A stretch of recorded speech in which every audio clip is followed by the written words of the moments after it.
الحمد للہ رب العالمین والعاقبۃ للمتقین والصلاة والسلام علی رسول الامین نبینا محمد وعلی آلہ وصحبہ اجمعین ومن تبعهم بإحسان إلی یوم الدین اما بعد. قال تعالی اعوذ باللہ السمیع العلیم من الشیطان الرجیم بسم اللہ الرحمن الرحیم فصل لربک وانحر.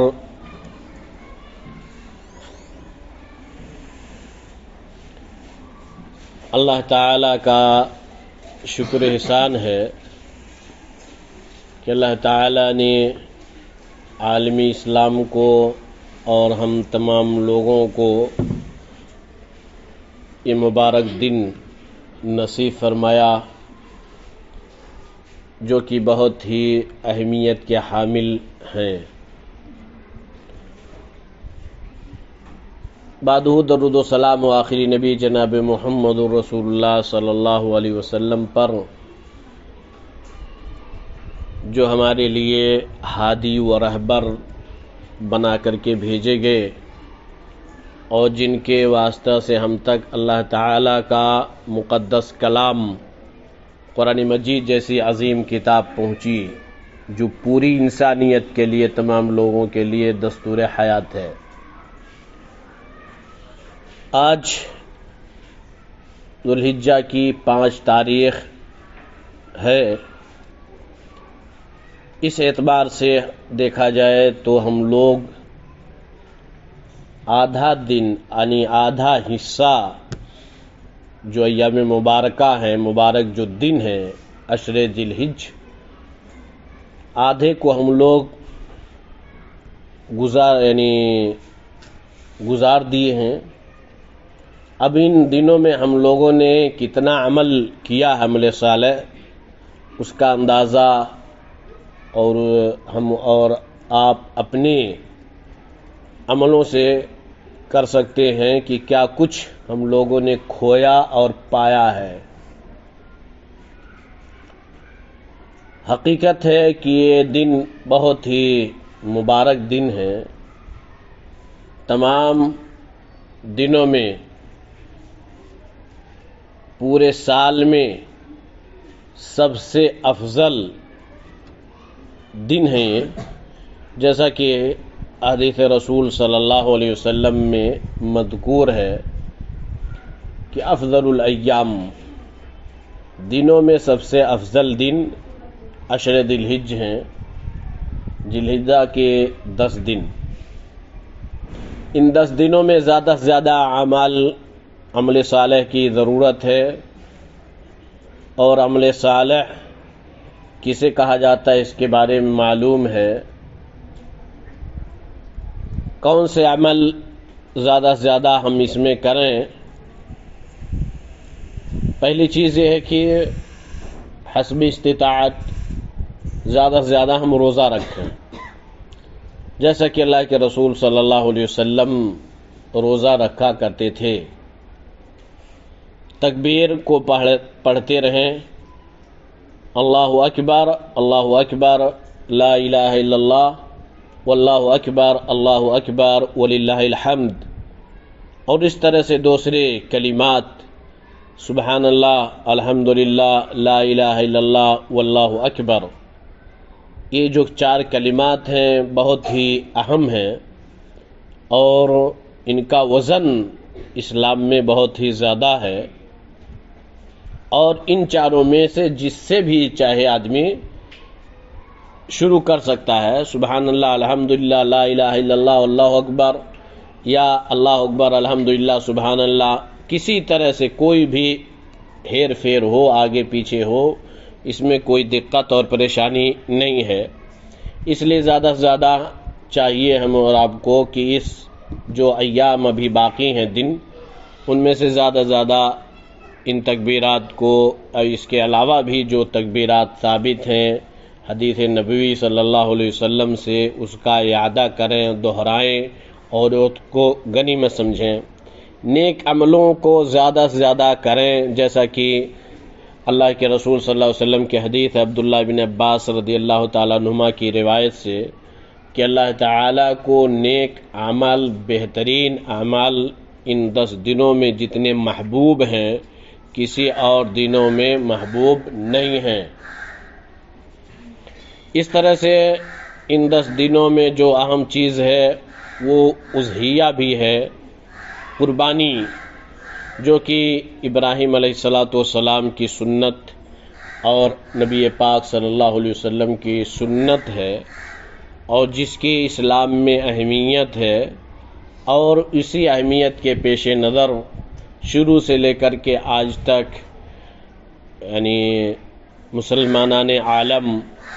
اس کا اہتمام کرتے ہیں اور سنت نبوی کا احیاء کرتے ہیں، اس کو زندہ کرتے ہیں۔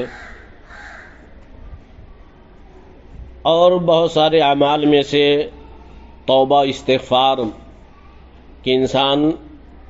کو جب میسر ہے اور اللہ تعالیٰ کے فضل و کرم سے اسے صحت اور تندرستی حاصل ہے تو نیک اعمال کے ساتھ ساتھ توبہ استغفار بھی کرے، اپنے گناہوں پر نادم و شرمندہ ہو، اللہ تعالیٰ کی طرف رجوع کرے، اللہ تعالیٰ سے اپنے گناہوں کی معافی مانگے۔ اور اس طرح سے اعمال میں سے قرآن کریم کی تلاوت کہ انسان زیادہ سے زیادہ قرآن کریم کی تلاوت میں مشغول رہے، یعنی جتنے بھی نیک عمل ہیں جس کو ہم اللہ تعالیٰ کی خوشنودی حاصل کرنے کے لیے شریعت کے مطابق کر سکتے ہیں،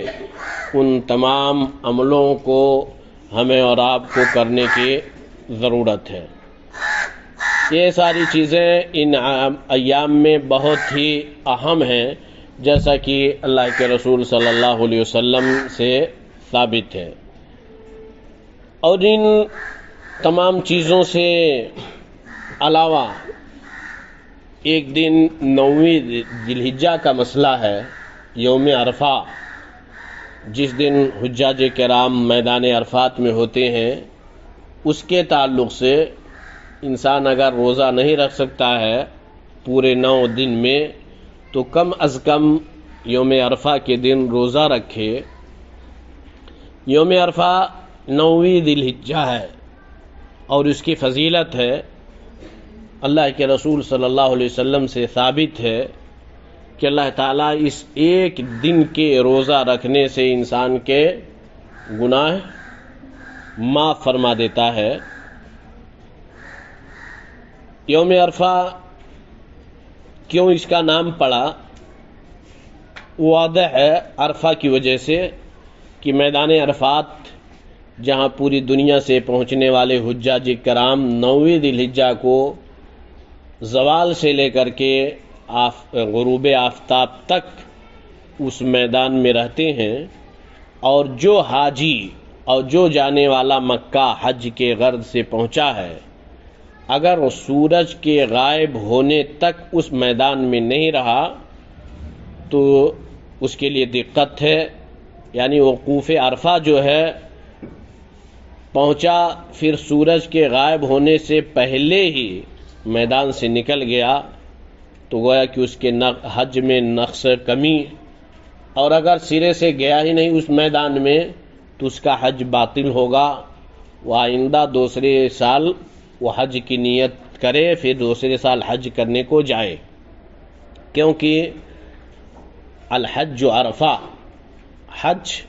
کا اصل جو دن ہے وہ یوم عرفہ ہے۔ یوم عرفہ کے دن حجاج کرام روزہ نہیں رکھیں گے، ان کے علاوہ جتنے بھی مسلمان ہیں سب کو حکم ہے کہ روزہ رکھیں عرفہ کے دن۔ اب مسئلہ پھر علماء کرام کے درمیان ہے کہ کیا وہ روزہ وہاں کے اعتبار سے رکھیں گے، سعودیہ یعنی مکہ کے اعتبار سے، کیونکہ وہاں 9ویں ذی الحجہ اس مرتبہ جمعہ کے دن ہے، اس دن روزہ رکھیں گے، یا اپنے ملک کے اعتبار سے روزہ رکھیں گے؟ اس میں بہت سارے مسائل ہیں۔ بہرحال اکثر لوگ اس طرف گئے ہیں کہ اپنے اعتبار سے، کیونکہ اللہ کے رسول صلی اللہ علیہ وسلم کی حدیث ہے،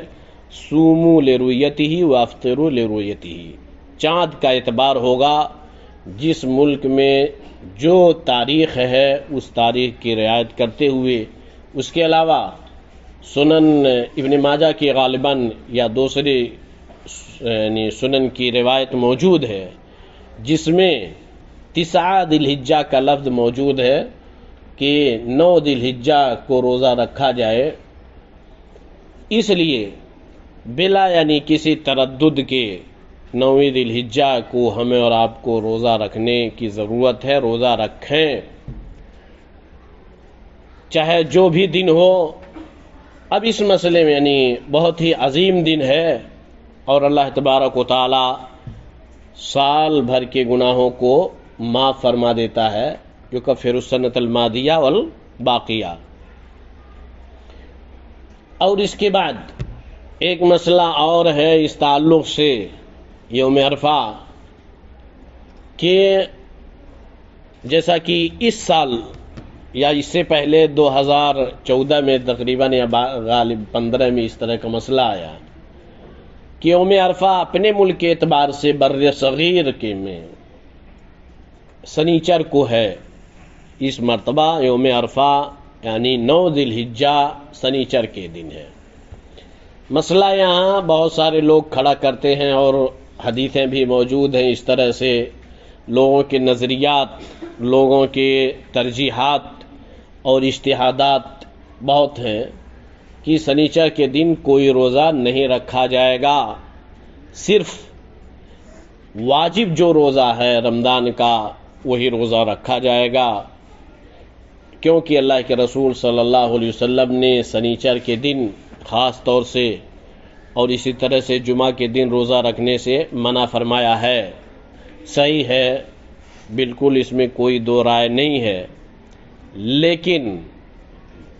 جو چیزیں یعنی آ جائیں اس اعتبار سے وقتی طور پر منع جو ہے شریعت میں وہ کیوں منع ہے؟ کوئی شخص نفلی روزہ خاص طور سے جمعہ کا دن متعین کر لے کہ ہم کو ہر جمعہ کے دن روزہ رکھنا ہے، نہیں درست ہے. کوئی کہے ہم کو صرف سنیچر کے دن روزہ رکھنا ہے، نہیں درست ہے. لیکن جیسا کہ علامہ ابن عثیمین رحمہ اللہ اور ان کے علاوہ بہت سارے علماء کرام کا فتویٰ ہے کہ جو بیچ میں اس طرح سے چیزیں آ جائیں، مثلا سنیچر کے دن یا جمعہ کے دن یوم عرفہ ہو جائے تو کیا اس دن روزہ نہیں رکھیں گے؟ یا عاشوراء کا دن 10ویں محرم آ جائے تو کیا اس دن روزہ نہیں رکھیں گے؟ ایام بیض کا مسئلہ ہے، 13ویں 14ویں 15ویں ہر مہینے میں کیا اس روزہ یعنی روزہ نہیں رکھیں گے؟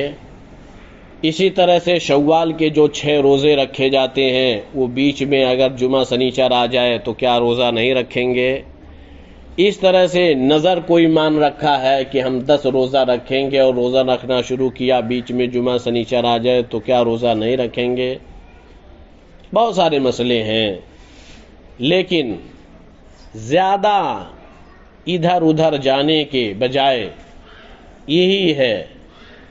کہ اگر یوم عرفہ کا دن ہو جائے، سنیچر، جمعہ، عاشوراء کا ہو جائے، شوال کا آدمی روزہ رکھ رہا اس میں بیچ میں آ جائے، ایام بیض آ جائیں جمعہ سنیچر کو، یا نظر کا روزہ رکھا ہے یہ آ جائے، یا صوم داؤدی سے مطلب سمجھتی ہے کہ ایک دن روزہ رکھا ایک دن افطار کیا پورے سال اس طرح سے، تو کیا اس معاملے میں اگر جمعہ سنیچر آ جائے، باری میں جمعہ آ جائے تو کیا نہیں روزہ رکھیں گے؟ رکھیں گے. یہ اسباب ہیں، اسباب کی وجہ سے کوئی چیز آ جائے تو وہ چیزیں جو ممانعت کی ہیں نہیں ہوں گی، جیسا کہ علماء کرام نے اس کو واضح طور پر کہا ہے. یہ بہت سارے لوگوں کی زبانوں پر علماء کرام کے اور عوام اور میڈیا ساری چیزیں گردش کر رہی ہیں کہ ہاں سنیچر کو یوم عرفہ ہے روزہ نہیں رکھا جائے گا، یہ ساری چیزیں مسئلے ہیں. لیکن یعنی تمام لوگوں کی استدلال اور تمام لوگوں کے جو ترجیحات دلائل ہیں، علماء کرام کے جو اقوال ہیں، نچوڑ خلاصہ یہ ہے کہ جو اسباب کی چیزیں ہیں اس کو رکھا جائے گا۔ سنیچر کو یوم عرفہ ہے، روزہ رکھا جائے گا، کیونکہ اللہ کے رسول صلی اللہ علیہ وسلم نے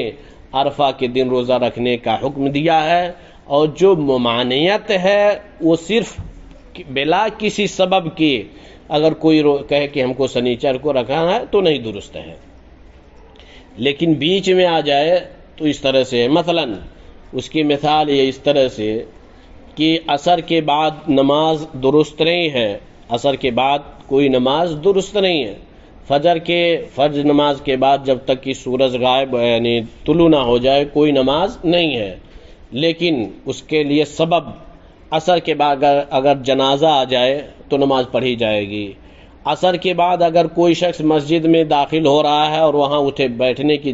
ضرورت ہے تو تحیۃ المسجد ادا کرے گا۔ فرض نماز کے بعد یعنی فجر میں کوئی مسجد میں گیا، داخل ہوا، بیٹھنے کی ضرورت ہے تو تحیۃ المسجد ادا کرے گا۔ تو اسباب جو ہیں اس کی وجہ سے وہ چیزیں نہیں باقی رہتی ہیں جس وجہ سے اللہ کے رسول صلی اللہ علیہ وسلم نے منع کیا ہے۔ اب کوئی شخص کہے کہ عصر کے بعد ہم جا کر کے ارادہ بنا کر کے کہ ہم کوئی نماز پڑھیں، سنت پڑھیں عصر کے بعد، نہیں درست ہے۔ لیکن اگر وہی شخص کسی یوں ہی اچانک مسجد میں گیا، اسے بیٹھنے کی ضرورت ہے، تو اللہ کے رسول صلی اللہ علیہ وسلم کی حدیث یعنی اذا دخل احدکم المسجد فلا یجلس حتی یرکع رکعتین او یصلی رکعتین، کہ جب کوئی شخص مسجد میں داخل ہو، بیٹھنا کا ارادہ کرتا ہو، بیٹھنا چاہتا تو بغیر 2 رکعت نماز پڑھے ہوئے نہ بیٹھے۔ اس طرح کے بہت سارے مسائل ہیں۔ بہرحال ہم لوگوں کی کوشش ہونی چاہیے کہ ہم لوگ یوم عرفہ کے دن زیادہ سے زیادہ روزہ رکھ سکیں، اور ابھی اگر باقی ایام ہیں اس میں بھی اگر چاہتے ہیں روزہ رکھنا تو کوئی ممانعت نہیں ہے۔ اور قربانی کے تعلق سے مسئلہ، قربانی لگ بھگ تمام لوگ کرتے ہیں، لیکن یہاں یعنی طالب علموں کی مجلس ہے تو اس کے لیے یہ چیز پڑھنے کے ساتھ ساتھ اپنے اہل خانہ